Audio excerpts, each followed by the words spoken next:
this is how we were taught at school. The Soviets are good because they mean peace. The West Germans and the Western world, they are bad because they mean war. I think the education in the East was really good. The topics were limited, so it was not as broad, right? It was censored. What all the politicians said all along, I don't mean the US politicians, I mean the German ones. And they said the wall has to come down and what we will do afterwards.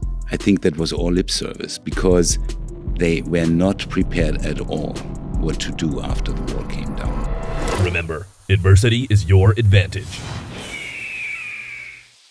Dr. Dirk and Dr. Petra, my dear friends, welcome back to the show. Thank you very much, Bryce, for having us. Thanks for having us. You are welcome. Round two, and we've both had two interviews separately, and now I have the opportunity to interview both, which is really cool. So very fascinating for our guests to be able to bring our audience up to speed. Both my friend Dirk and Petra grew up in both East and West Germany, different sides of the border, same country. Very, very fascinating situation. So my first question, and I'll ask you, Dirk, first, and then flip it over to you, Petra.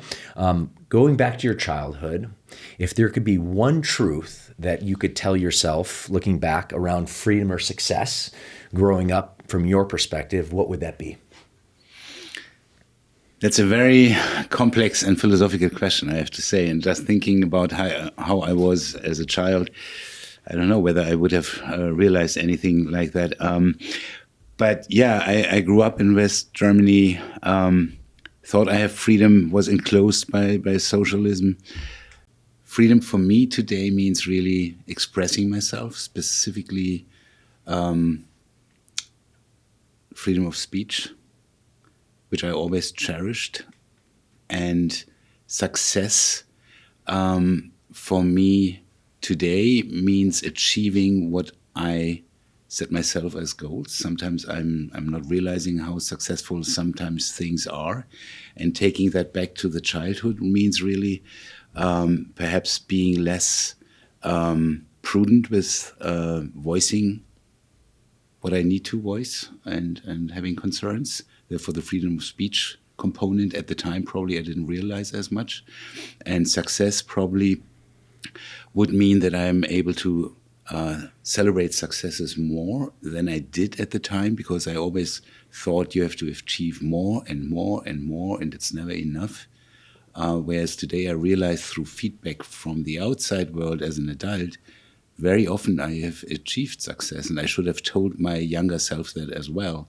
Perhaps then I would have been also in today's world more satisfied with things than I am, because I'm always living already in the next step. And Petra and I just spoke about that on our travel coming here to Chino Hills.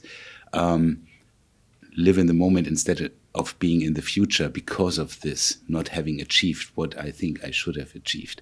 So a long answer for, let me condense it again. I would have been more content probably with what I have achieved, and I would have voiced my concerns more in childhood than I have.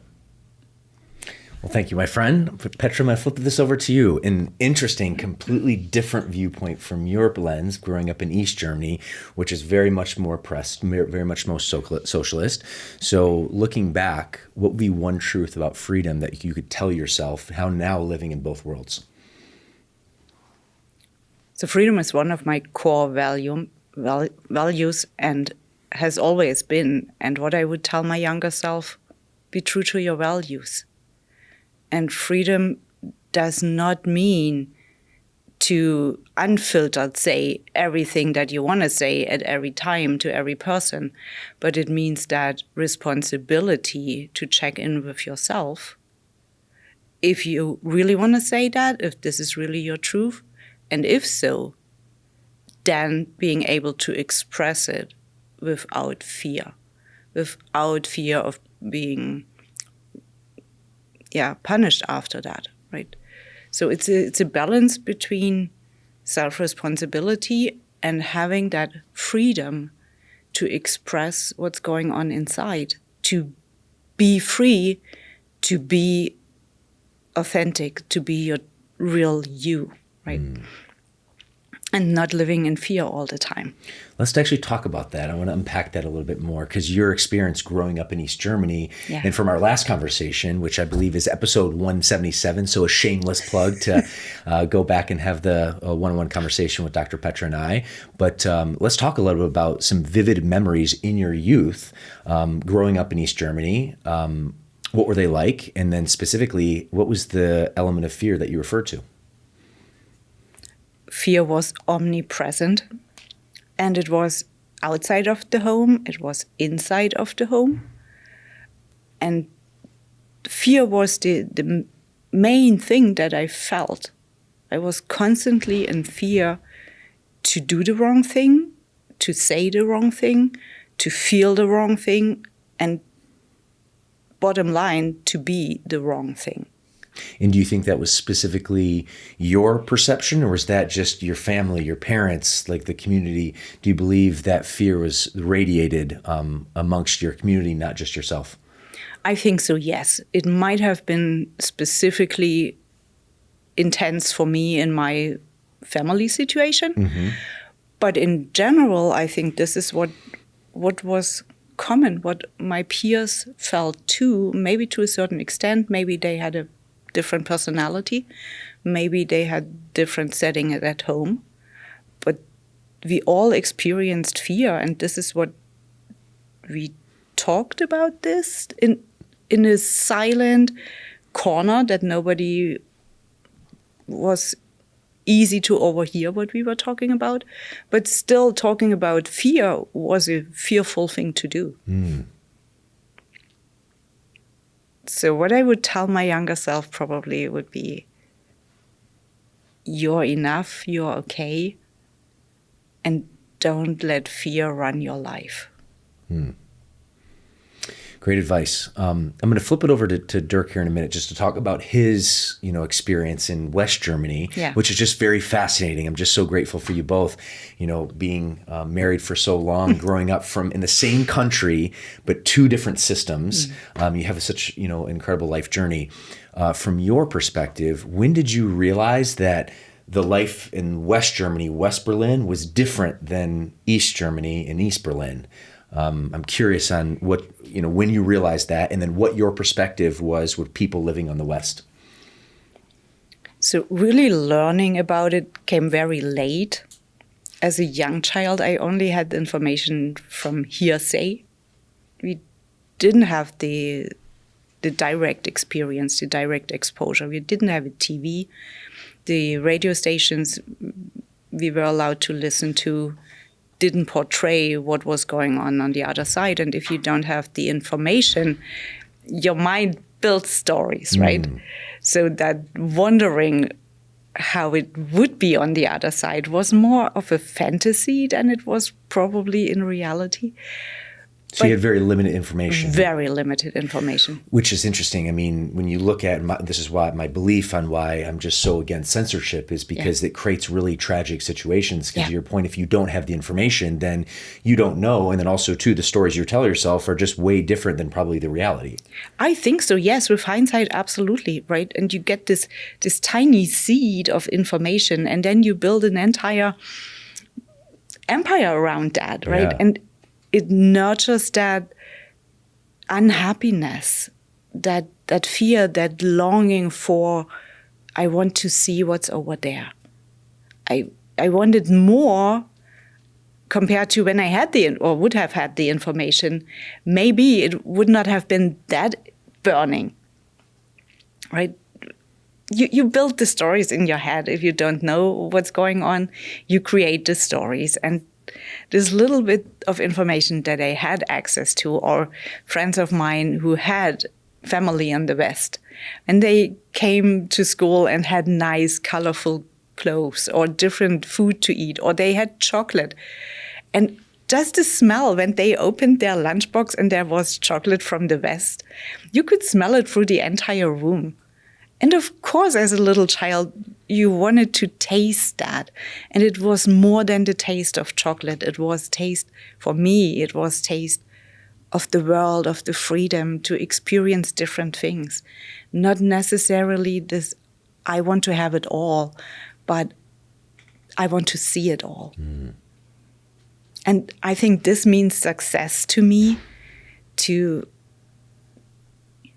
have the opportunity to have the experiences. Right? Success that I was taught, and what Dirk said earlier also, is credentials, study, get good grades, do what you're supposed to do. What's your list of achievements, the certificates, the papers? This was your perception of what success looked like. Exactly. Yeah. But now I know it's so much more. It's much different. Yes, be successful if studying fulfills you. Go and study whatever interests you, right? But if you want to travel and this nurtures your soul, go and travel. If you want to build a home and stay where you are and this makes you happy, stay at home. But to have the freedom to build the successful life that the individual thinks and feels is success. That's freedom, married success for me. Love that. Thank you. All right, Dirk, my friend, your perspective, very different world, even though you and Petra are growing up in the same country, West Berlin, capitalist side of the country. I didn't realize this until our previous conversation. There was 3 tiers of the West, English, American, and French. Yeah. So that was a learning lesson for me, but can you unpack your perspective, some vivid memories of your youth? And I know, we had the opportunity to sit down, but would love for you just to maybe reiterate those or be able to provide some additional perspective of some vivid memories of your life in West Berlin. And then when you really started to realize that where I live and where the East Side, they're 2 different worlds. So yeah, I always enjoyed living in West Berlin. And as you said, in West Berlin, there were these 3 sectors that you could easily float in between. So there were no borders of any sort. So West Berlin was West Berlin, but still they were administered by the French, the British, and the American forces in various geographic areas of West Berlin. And West Berlin was large. So we had city centers, we had residential areas, and still have, and lakes and forests. So I always loved to sail, and I lived in the American sector. I sailed in the British sector. When you wanted to have a nice crap or nice party, you went to the French sector and went to the French airport there. And you had all this diversity of cultures in this small space. And because we had this, more people were really drawn towards West Berlin. And I said this in an earlier call, that a lot of musicians and other artists came to Berlin at the time. This made it really intriguing and unique in the world at the time. And so you had everything.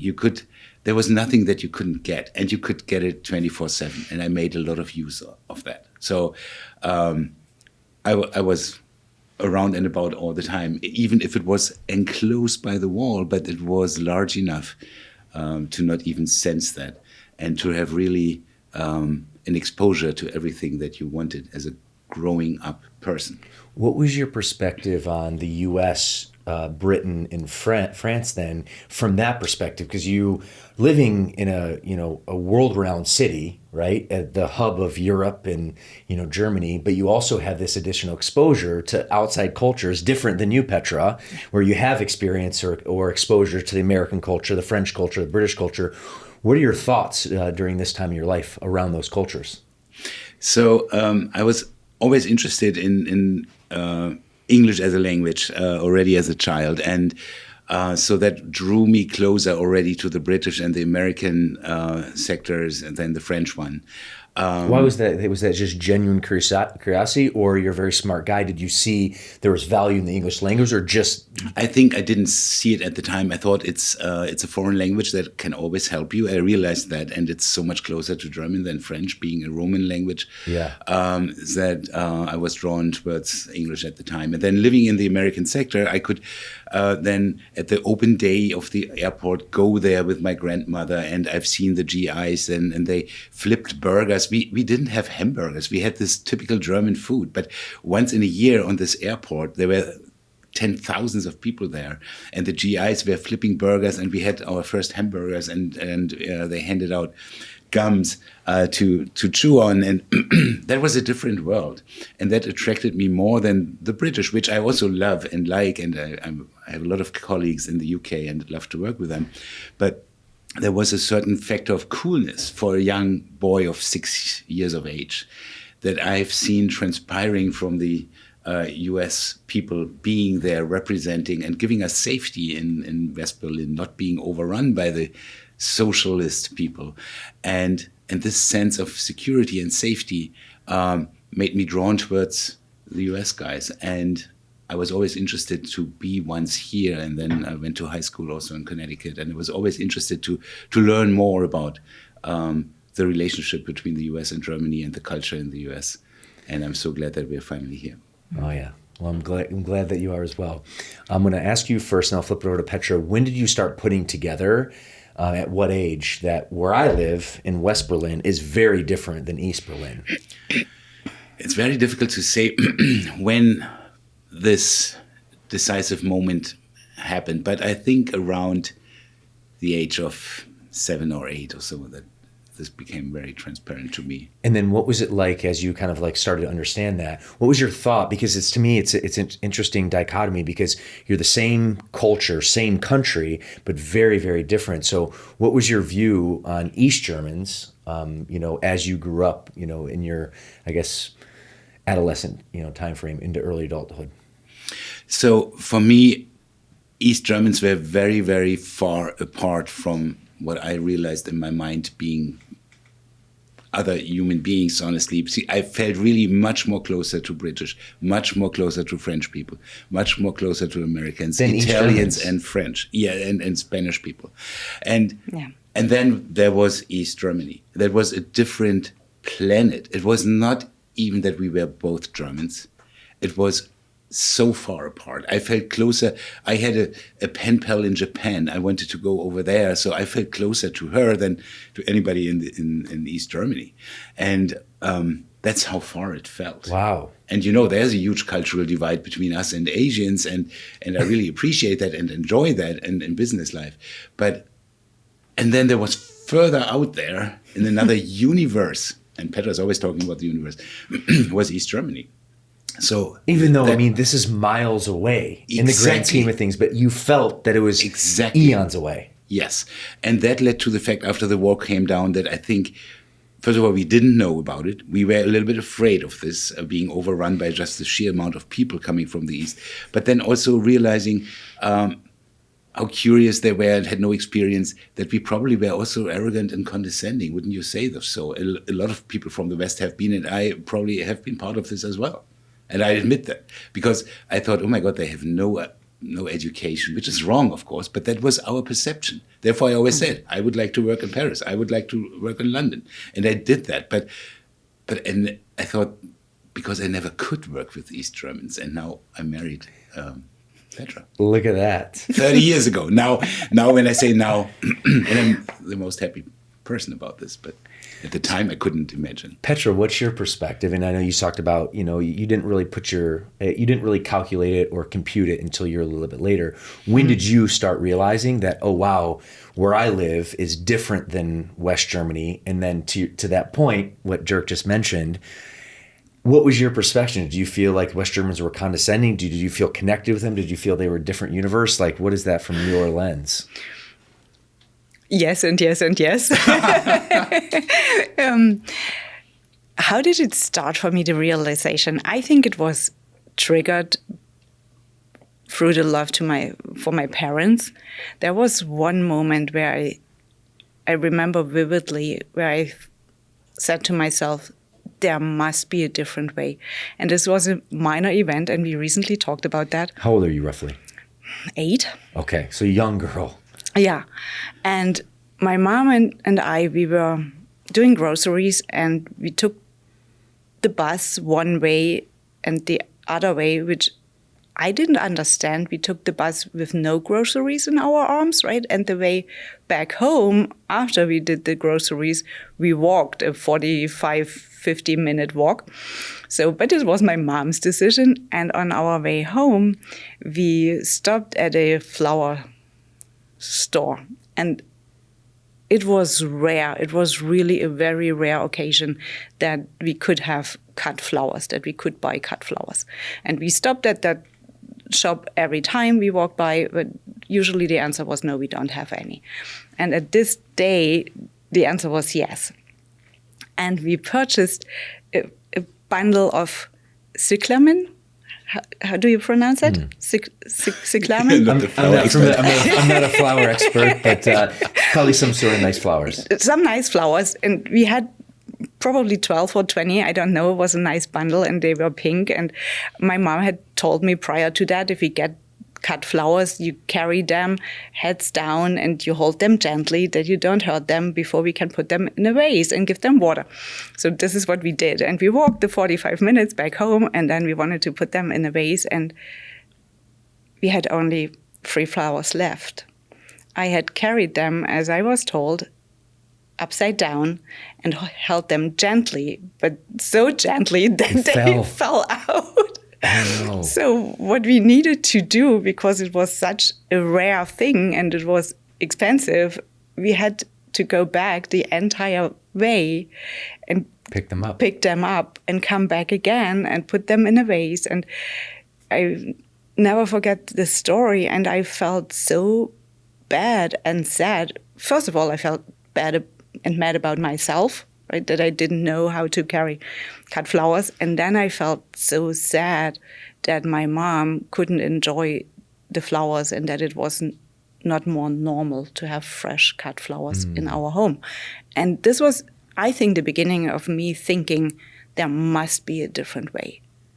And then later on, putting things together, connecting the dots, what I saw from other people, and learning and reading. And I think the fire became stronger and stronger. And then I moved out at 16, almost 17 years old. I moved out from my parents' home. And I realized in the next city, there was more to purchase. There was more in the stores. And then people told me, oh, if you go to Berlin, there's even more. So then I went to Berlin and studied in Berlin, in the East, and there was more available, more products. Why didn't we have that? And in Berlin, being in Berlin, so close to the wall, this is when I really decided, okay, I want to live in the other world. It's another universe. I want to be there. I want to experience this to support my family. I never forgot this flower moment for my mom, that look in her face, the disappointment, the sadness.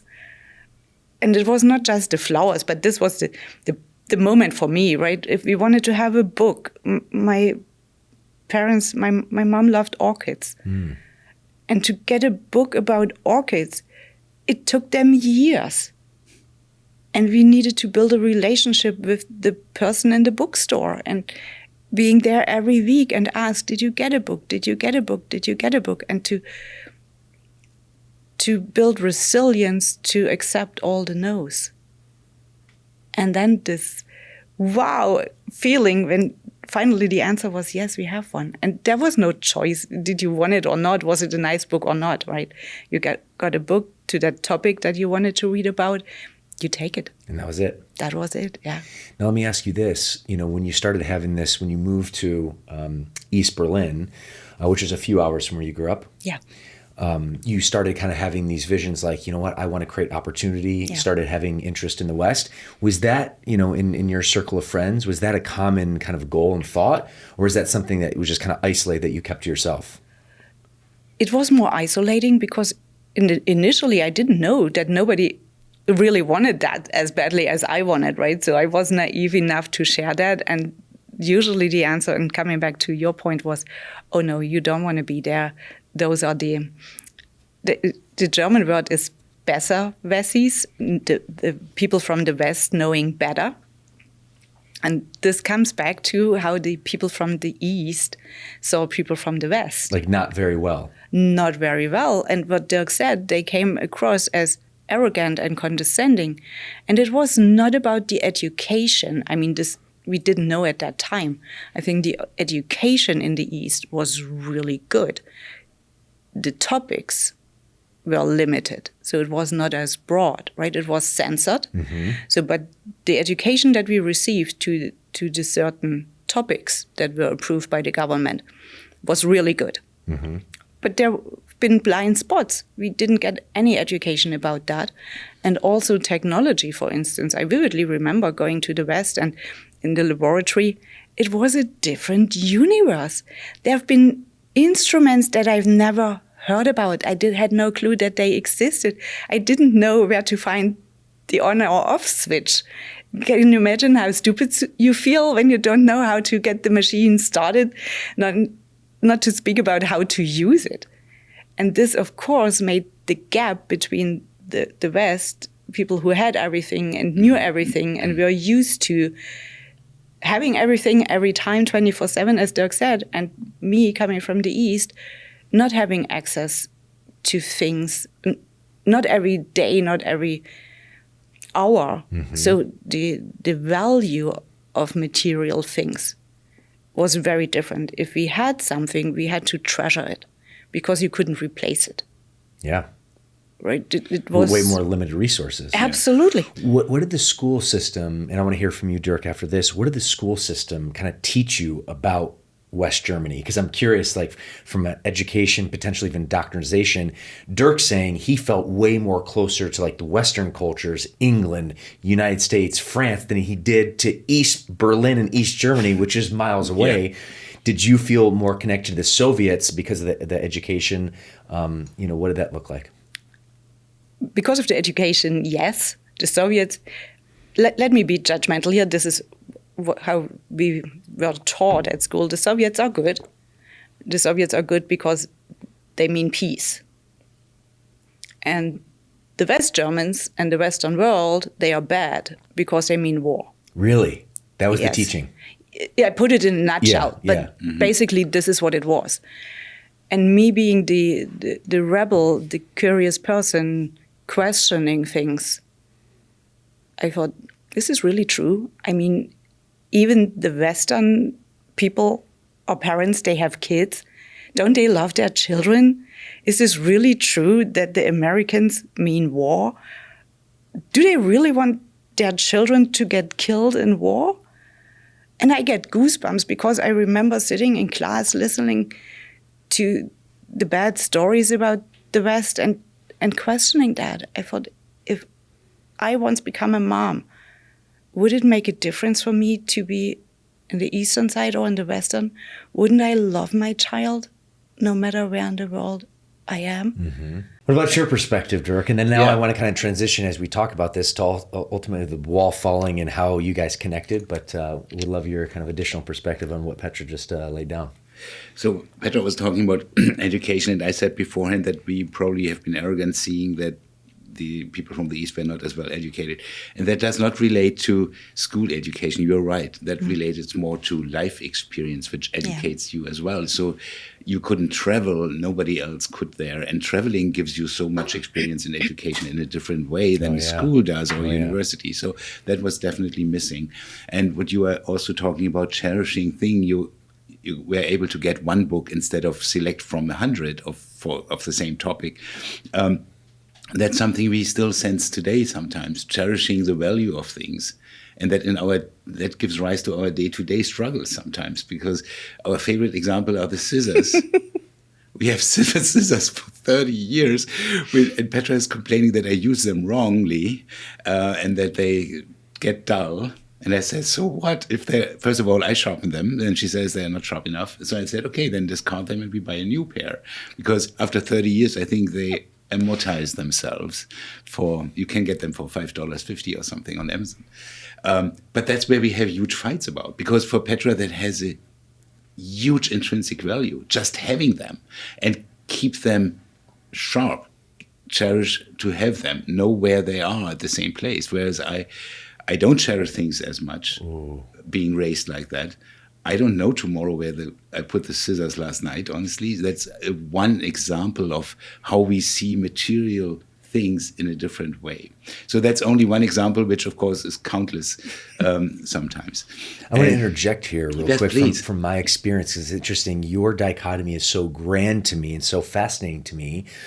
My wife, Tatiana, who we are all friends, she grew up in Brazil, which is a very socialist, not to the level of East German, but compared to the United States, very socialist in nature. And I always say it's a developing world. When there's a lack of resources, people get resourceful. Me coming from the most wealthiest country in the history of the world, I have a very similar kind of outlook of you, where Tatiana, if I waste anything, she causes a fit on this because you can't waste anything. And I think I'm humbled in that particular moment to have this experience that you've had and me have that in a very different way, but very similar way at the same time. It's just very fascinating about human nature. Great. And yeah, so you fully can empathize what we are going through with your wife. We do at home as well. Yes. And then talking about being resourceful. Yes, I think we did a lot of mistakes in the 60s, 70s, 80s, being not resourceful in the West. We really wasted a lot of things. So, but not because of the same reason that you are resourceful coming from the East, but now we are thinking more about the environment, sustainability. Now it makes more sense to adapt this kind of value system. Definitely. But not because it's socialistic in the essence of it, because we want it. Yes. And that is something I can enjoy. Yes. I always love to enjoy life. I see life as a game much more than anything compared to you.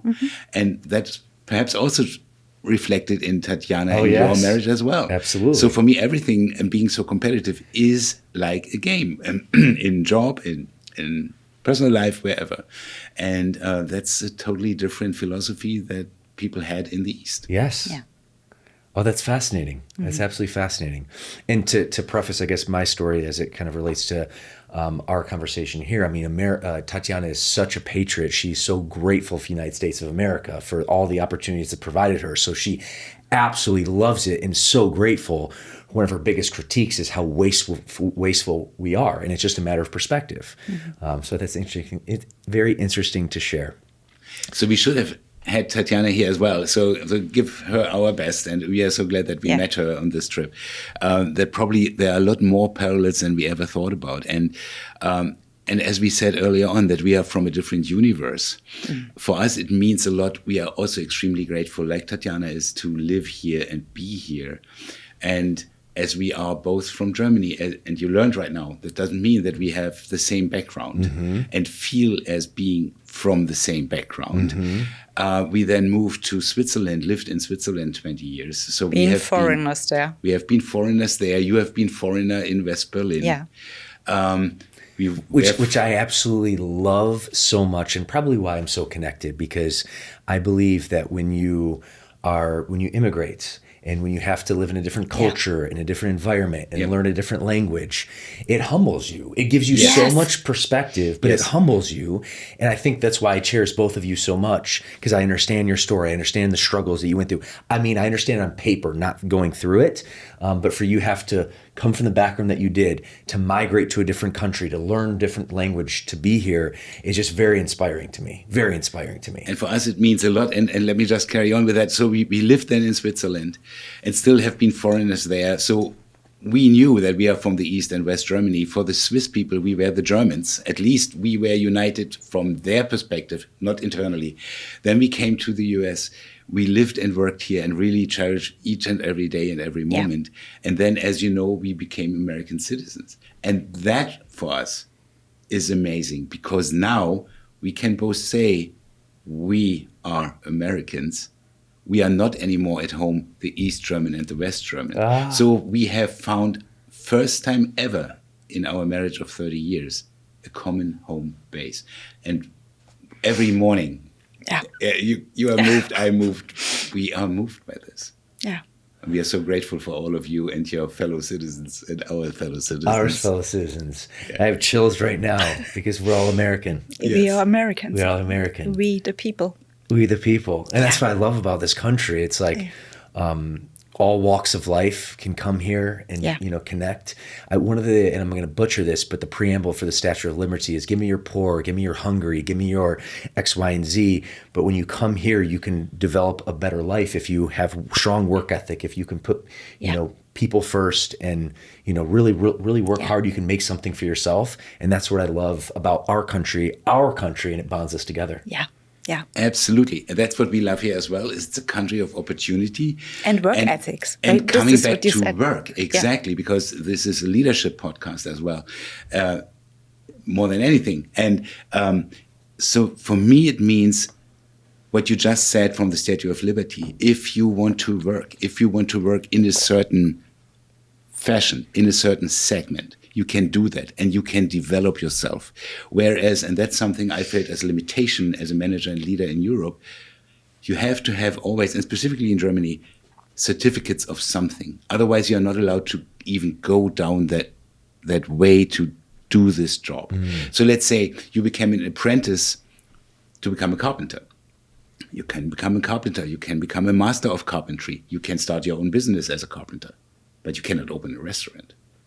Whereas here, you can show what you can, get then necessary certifications, but you don't have to decide in elementary school almost, like in Germany, what are you going to do the rest of your life? This is such an enormous limitation and limits enormous opportunities and potential of people as well as companies, and that I don't see here. Here, I can develop people according to their talents. And I do that all the time in the company that I'm managing here with, putting people here and there, and they develop where they fit best. And I did a lot of that.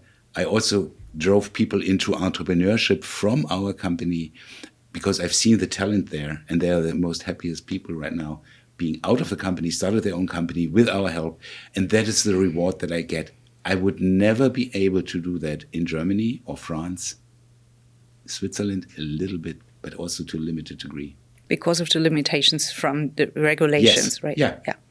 Not because of the limitations from the people. No, the people have the capability. Just the system. Yeah. And this is why I'm a capitalist. This is why we're capitalists. Yeah. Free market. Absolutely. And this is not the American guarantee. It's the American dream. And that's what, there's a difference from that. And what that means to me is the world of opportunity is there for you, but there's nothing guaranteed. You can't sit on your butt and just wait for it to happen. Yes. You have to learn, you have to develop, you have to grow, you have to add value first, which to me, why I have this romantic love with capitalism, because you have to add value to someone else first, and then you'll get rewarded. In order to do that, you need to be able to develop skill sets and develop yourself, leadership, marketing, salesmanship, develop yourself as a person. So, I think at the foundation, it's hard work, it's work ethic, but when you are afforded a system like that, then the prosperity and opportunity can come, but in that order. Correct. I'm And 100% it's persistency, right? And Dirk, as you said, for you, it's a game. And Dirk gamifies his skill set building. And for me, it's more hard work. And he likes the games. I like the work ethics, the consistency, this more ernsthaft, more serious approach. But we both have similar attitude. We want similar things. We have same values. It's the same values. The approach is a little bit different. It's different, yes. The approach is very different, but the core values are similar. And I think this is what helps us, right? Yes. Even though we might fight about the scissors, but at the core values, we have a strong foundation. Yeah, and I realized that I need, and we spoke about yin and yang and balancing, I need the counterbalance as well. I know that. Oh, yeah. And you cannot just game around the whole day, and you have to have a certain amount of seriousness in what you want to achieve. Yeah. And I need a certain amount of fun, right? It's balancing. The yin and yang. Yin and yang. You're right. I always say the values need to be consistent, but the personalities and the approach can be different. So speaking of serious, I want to kind of dive back into a serious topic of conversation, which was in 1989 when the Berlin Wall fell. And Petra, from your perspective, I would love to hear what that looked like, where you were in your, age and maturity and all that. And can you talk to us a little bit about that experience? I would love to hear that from your perspective. And then after we hear from you, I want to flip it over to Dirk and see his perspective on what happened in 1989. It was overwhelming. This is the first word that comes to mind. It was, first of all, I couldn't believe it. I thought, that must be a mistake. And then, And before you go into that, sorry to interject. Yeah. Did you foresee it happening? Was there like movement, or is it just literally before you know it, all of a sudden November 9th comes and the wall's down? there have been indicators that it could come, but I couldn't comprehend. I didn't truly believe that it actually would happen, maybe because I was scared that my wishful thinking was so strong and I feared the disappointment if it wouldn't happen. So the peaceful demonstrations every Monday, I was fully aware of that, right? The peaceful demonstrations every Monday in Leipzig. And Were they Dresden, growing with they time? were growing over time, Okay. and I was hoping that it would lead to some change, some sort of change. I couldn't imagine that they would open the wall. What they then did, right? And the first thing that I felt was overwhelmed. It was exciting. It was fearful. It was putting my head in spin. What do I do now? Because you couldn't trust. I didn't trust. For how long, right? Is it for 5 hours? Is it for 5 days? Is it forever? Is it for, I don't know. So what do I do now? Do I need to pack my backpack and go to not miss the opportunity? Do I stay? What's about my family? There have been so many thoughts at the same time, and it was scary and exciting at the same time. So this led to what I said, overwhelm, right? What do I do now? The responsibility, and can it really be true that this is happening for me? Can I use that? Can I really? Can I? And there was a feeling that even after the wall went down, it might actually be reconstructed, what you're saying. Yes, yes. It was a huge fear. Really? Yes, and not just of mine. It was a huge fear of I would say, the entire population in the East. How long did that carry on for? Was that like a week? Was that 2 weeks? Was that a few I would years? say a couple of months. Okay. Until we started to believe that it's our new normalcy, our new reality. And going through the West, as I went there the first time, it was color and music and variety and life. Did you feel welcomed from the West Germans? I did initially, but with Because she didn't hindsight, need me. and with hindsight, I realized that they also didn't think it would last, right? There was also that, okay, we have a huge party, we reunite, and then you go back to your home, and we go back to our home, and then we have our safe place again.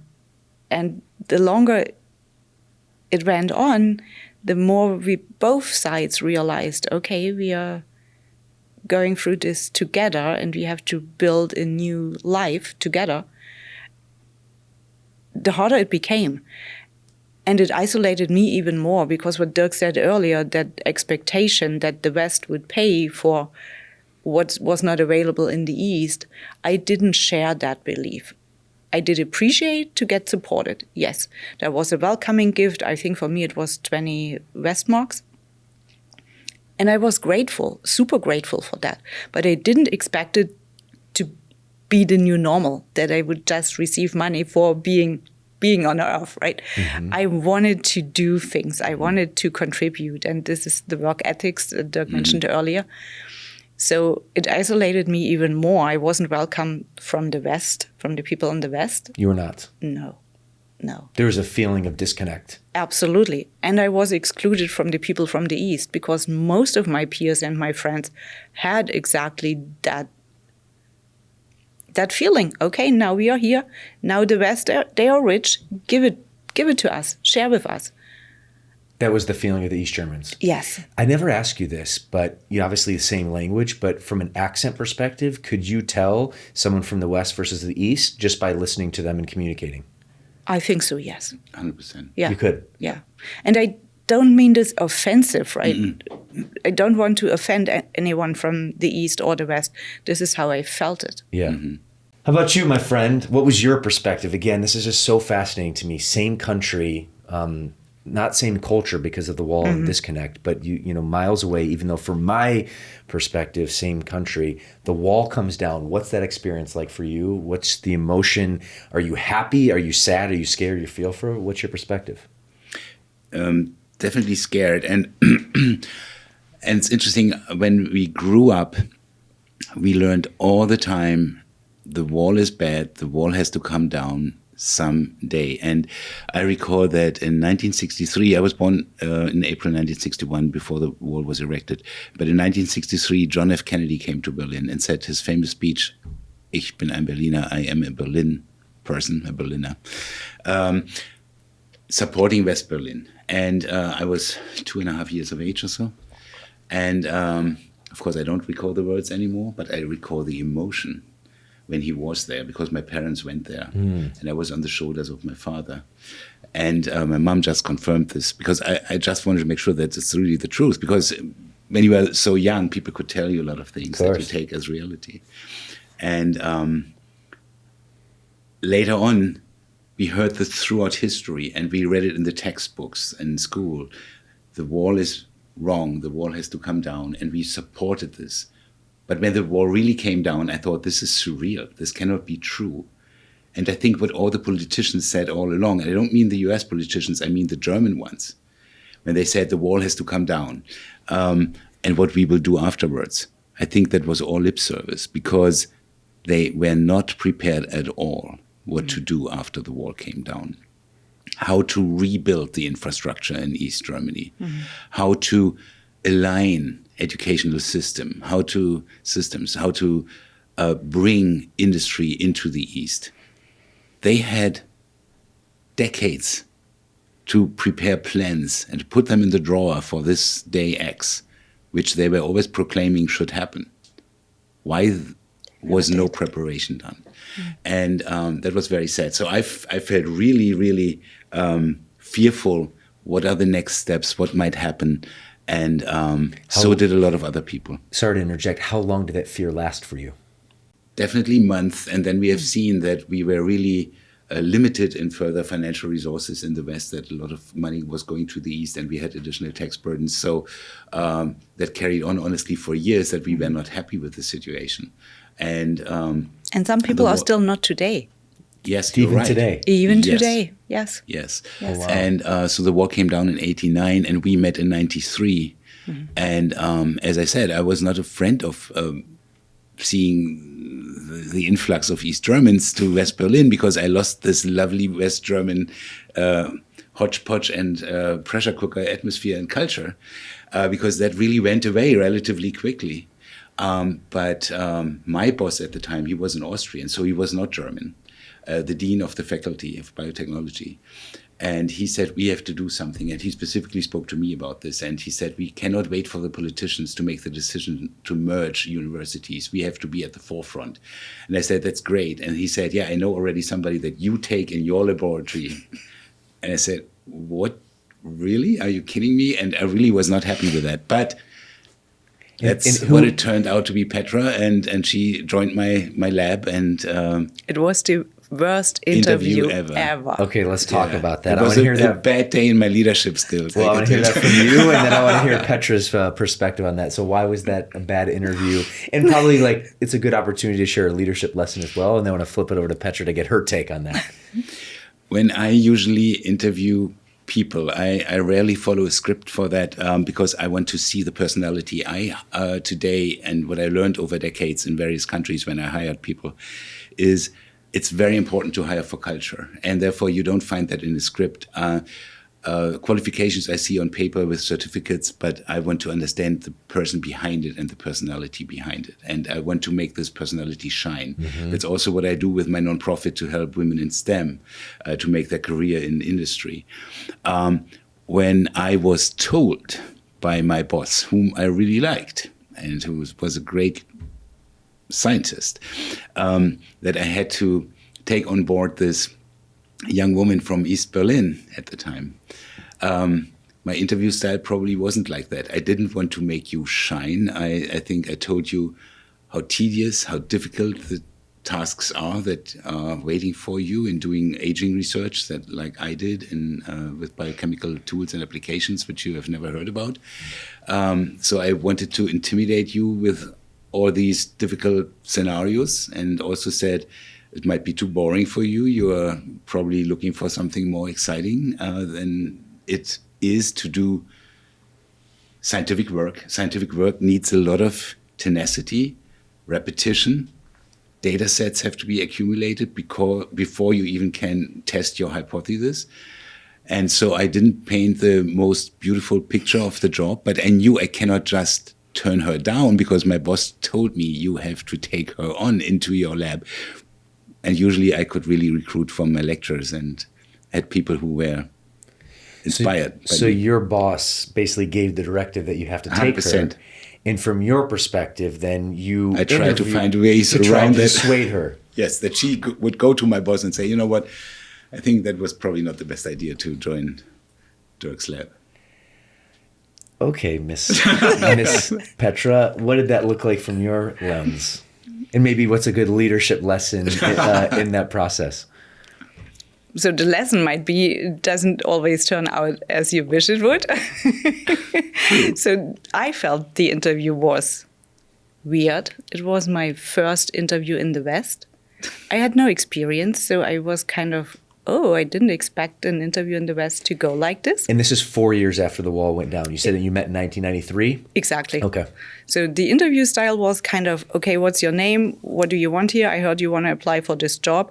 And then Dirk went on and on and on and told me all the things that I was not capable of doing, the things that I wouldn't like, that I would not be a good fit for that project because I was not smart enough, because I was not tenacious enough.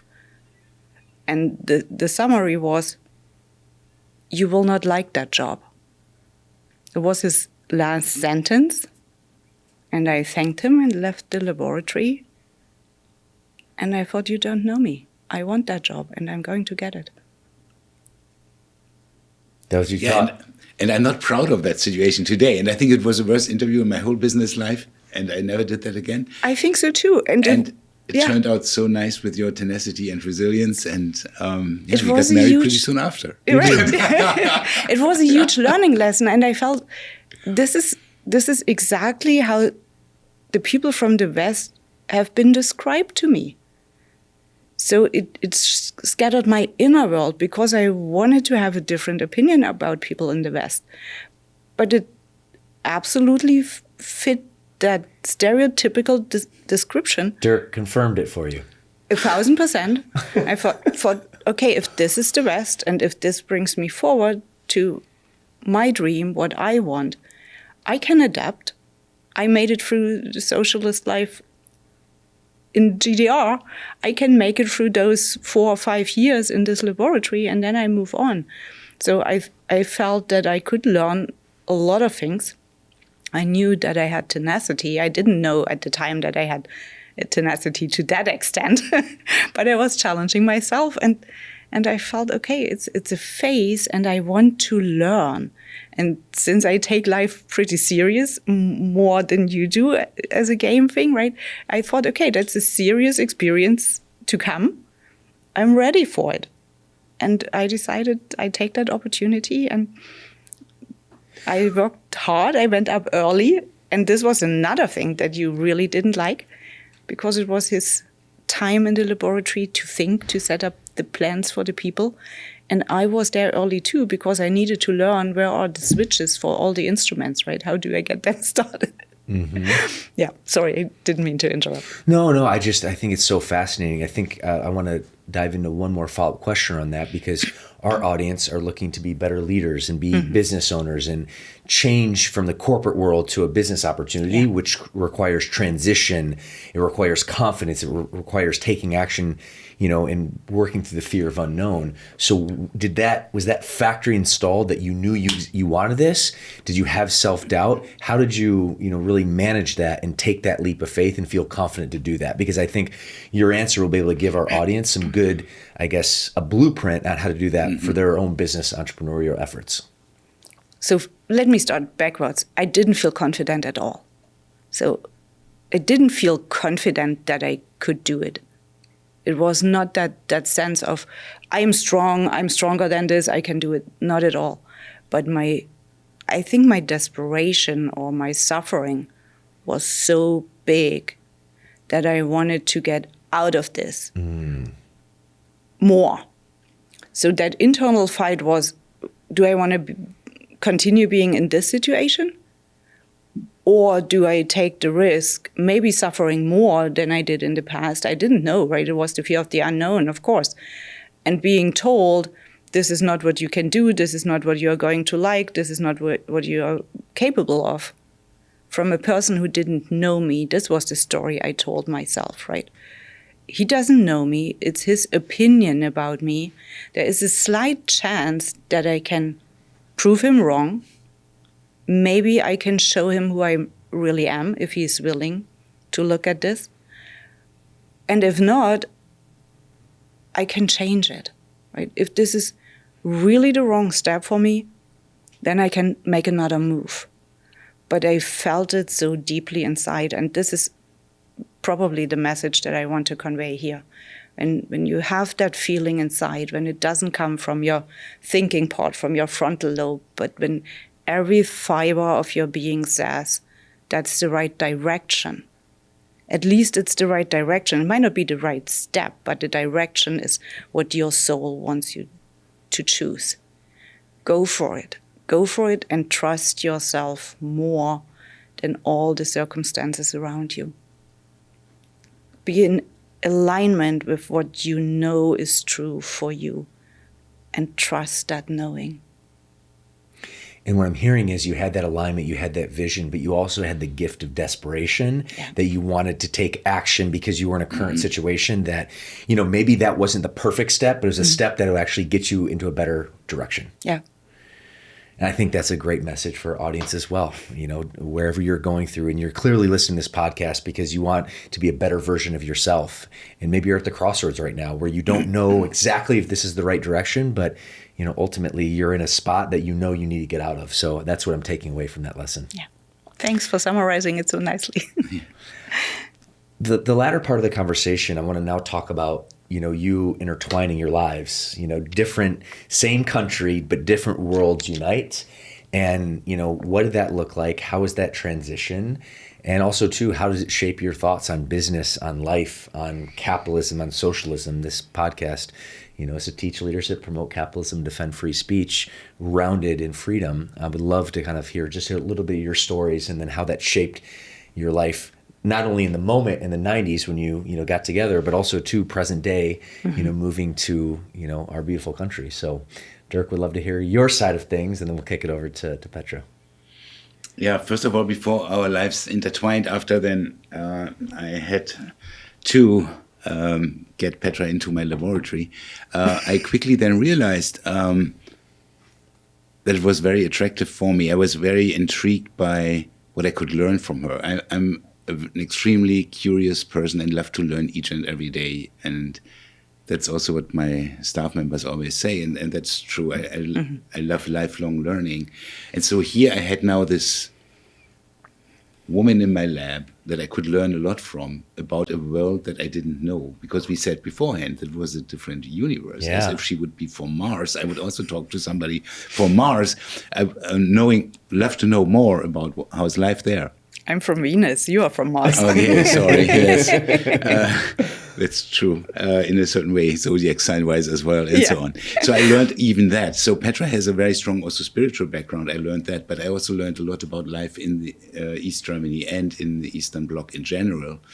And I learned about her values, which were very intriguing to me, because, as I said beforehand, I was probably exposed to a life of superfluency in a certain way also, and a little bit superficial in certain ways as well. So I met here this person very much more serious than I am, and really reflecting on me, what's important in life, what are the values, and that's what I really appreciated, apart from being very attractive physically, which you still are. Thank you, honey, really, for being that. And that really, no, that's true, and that really attracted me. And then we became a couple and married quickly afterwards, got a daughter, moved together.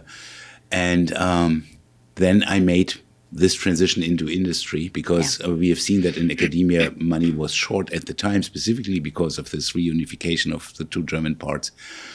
And I was excited about that. And that really changed my leadership style, I think, a lot. So I never, as I said before, made an interview like that, as terrible as that was, I have seen much more also the values of humanity in general. Yeah. I became much more serious myself in a good way, and that's how I lead today, and which makes me so successful as a leader. I think beforehand, I led people in my laboratories at the time, now in different companies, but in a very different fashion. I think I was by far not such a good leader as I currently am, and I think I am right now. And that's what I hear everywhere, and therefore we became best workplace again, and so on and so on. So without Petra, without this counterbalance, without opening my horizon, widening my horizon, and as you always say, the yin and the yang, I wouldn't be that leader that I currently am. So I'm very, very grateful for you, apart from all the other things that I'm grateful for. It's that perspective that to me is just so intriguing. And even though you come from the same country, like the perspectives are just night and day different. And for you to be able to, from my lens, to be open-minded and curious and want to dive into that, it just gave you so much more insight and opened a different world to you. And 100%. It's no secret that developed you as a person, also you as a leader, which is what this game is all about. 100% agree. Yeah. Petra, from your perspective. I totally agree what Dirk just said, and I want to add. I think we early on learned that our basis, our foundation is respect for each other. And this was not the case during the interview. So I had to work for that eye to eye level, having respect for each other. And I think we had countless conversations, even arguments, not fights, but we had a lot of arguments about serious topics, not just between the two of us, the topics, I mean, but bigger topics, right? How to do interviews, communication. We both had education on communication before we even met. So to merge these perspectives. And for me, it was always people first, what you say, but this was my biggest interest, born from a childhood or a home where I really had to pay attention to every single detail in people around me. Do you think that's why do you think your personality factory installs more serious, or do you think because of the circumstance that you came from, it forced you to be attentive to around these corners and just have a little bit more serious approach? I think both. Yeah. I think it's my personality, but it got also amplified by my family home growing up. So talking about people first. This is my favorite topic, right? Talking about people and not so much about numbers, and talking about balance, finding balance. We both want more. This is what unites us, right? But Dirk could get lost in that more, faster, bigger. And I'm the one saying, okay, that's enough for now. Take a break, praise, enjoy. And we rebalance that, right? And then we have a new look on, so what's next? What's the next more? We both want the same thing, more. Whatever that more Growth, is, right? yeah. Growth, more giving back, more value, more freedom, more happiness, whatever that more is.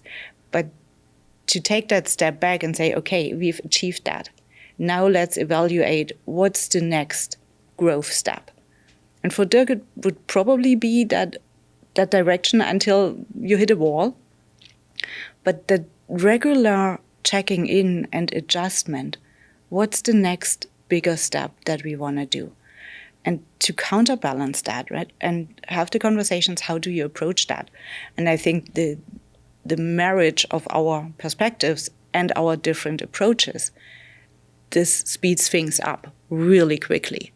So your interview style has definitely improved, and I think you never had an interview like this before me, right? Even the interviews he had before me must have been better. Yes.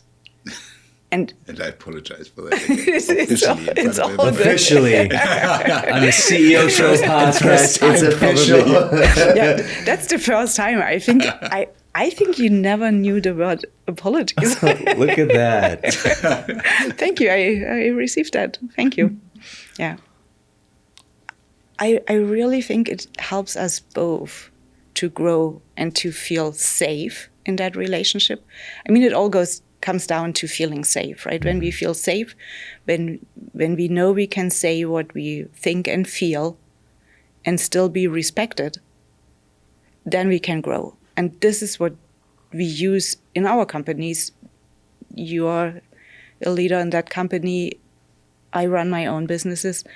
And those values, those approaches, they help us both to grow, but not just for us as a couple or as a family of three, but to see the bigger picture. Mm-hmm. You mentioned COVID, the pandemic earlier. I am so proud of you that nobody had to be laid off. Mm-hmm. This is a big thing for me. It was the company, the family, how we see people. I mean, the company is not a family, because with family, you communicate differently. But being close to our hearts, the people in the company, they are close to our hearts. And we want them to be safe, even through tough times. And you manage that. And we had multiple sleepless nights because we couldn't know what the next day would bring. And to develop alternative plans, what would we do if, right? The unknown, again, the fear of the unknown. How do we handle that? What opportunities do you see? How would you approach that? What do you think? What could be a solution to this one? To bounce it back and forth and to feel safe knowing there's always respect and there's always the same core values that we build on. Mm-hmm. Well, friends, speaking of values, and to kind of put a bow on our conversation, which has just been absolutely incredible, when you break it down, I value freedom. We all do, right? Mm-hmm. This is why we're sitting in this conversation. Yes. And I think if you break it down, that's why I, first wanted to go on my entrepreneurial endeavors. That's why most entrepreneurs want to do what they want to do, because they want to have the freedom to create and to add value. Yes. When you break down the principles of the show is to teach leadership, which can provide freedom to promote capitalism look at the economic system of capitalism and socialism. I believe that the economic system of capitalism provides more freedom. The essence of free speech, it's in the definition, freedom of expression. So when you break it down for me, this is why I'm having the conversation with you both and incredibly inspired. So to put a bow on this and my final thoughts, I would love your final thoughts, actually, Petra, and then we'll close out with you, Dirk, on your thoughts on freedom, your thoughts on capitalism. What do these things mean to you? And I think your perspective is so invaluable because you've seen different aspects of life. You had so much life perspective. And this is something I want to impart on our audience today as we close out this second beautiful conversation with you both. So, Petra, from your perspective, what does leadership mean? What does freedom mean to you? Freedom to me equals safety. So being safe to freely express with the filter, with the responsibility of self-regulation, right? Not just throw it out there, but regulate yourself and think for a bigger picture. It's not about the individual, it's about our society in general. And freedom also means opportunities to explore things and to also be okay if things don't work out the way we thought initially and not give up, to keep going, right? To not have to regret that we didn't use opportunities because of fear or punishment that we fear that might happen. That is freedom to me. This is what a leader is supposed to do, to provide that safe place within people can unfold their talents, where they can freely express themselves, following the bigger picture and the inspiration and motivation provided by the leader. Not necessarily following the leader. Sometimes people go first and the leader is in the background and provides that safety, right? Opens the wings and makes sure that the people are always safe. And this is service. It's coming from a servant's heart, providing, serving, and allowing things to unfold. I love that. From my lens, leadership is servantship. Mm-hmm. Servant leadership is the best way to do that. How about you, my friend? Why don't you close us out from your life experience? What does freedom mean? What does leadership mean to you? Freedom really means, in very simple words to me, to do what I want to do, which means following opportunities. If there's an opportunity, to be allowed to do that and not having restrictions or fear retaliation, like in a different system, like in socialism, for example. Be free to express your ideas, your inspirations, and come up with new solutions to issues or new products to go to market. That for me is very, very important. And I totally echo what you say all the time, Bryce, freedom of speech.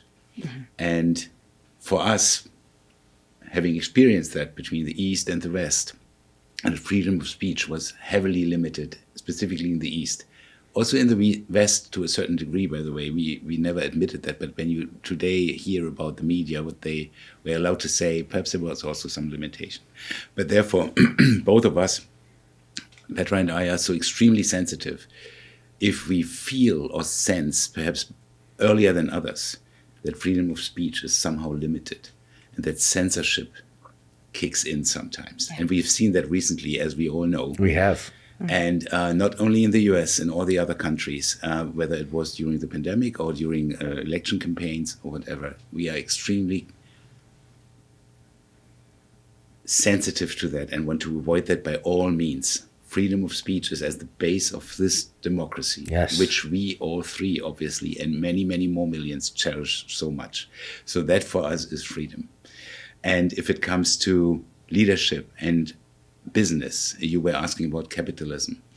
I fully believe in the free market economy that I grew up in, that I've seen through Petra's lenses now, was not given everywhere, and gave me enormous opportunities and gave me a brilliant childhood and adolescence years, and I really enjoyed that. And free market, as I've experienced it so far, regulates itself. We don't need over-regulation from governments, whether it was in socialism or in today's world. We see that it doesn't fly. And current actual topics are the EV market, for example, where certain countries prohibit internal combustion engines from 2035 onwards or whatever. That doesn't help if the consumer doesn't want that. We have to offer, we have to develop products that people want, that they are, and if they don't want them, but we still believe for certain reasons they should get them because of sustainability, global warming, you name it, then we have to look for incentives or for synthetic fuels or what the consumer wants. That's the basis of our free market economy. That's what I, as a biochemist, have learned when I'm looking at millions and billions of bacteria or fungi, or these cells develop according to the pressure from the environment, and only the one which really adapts to the environment will survive, the others will not. This is a Darwinian principle, but that's what I learned in my science regarding aging. And you need to have a variety of, and a broad spectrum of genetic diversity to really make the species survive. And the same holds true for us in the free market economy place. Give them as much freedom as possible. Don't over-regulate. That's my biggest fear, that some people do that, would like to do that. That would really limit our opportunities, would limit our success of capitalism, would give rise to voices that none of us at this table at least would like to hear, bringing back socialism or any kind of crazy idea like that. So let the free market play as it has shown in the last decades. It can successfully do so well.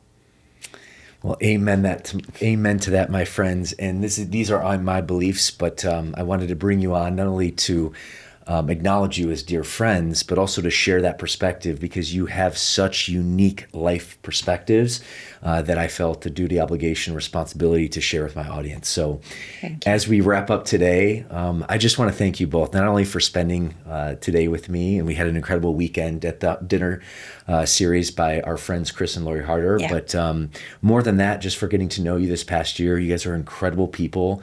I want to acknowledge you for your boldness, for your braveness, for your courage, for your patriotism, the fact that you come from different worlds, the same country, but now we're all Americans and love freedom and adding value to our society. That means the world. And I just want to acknowledge you for that as we wrap today.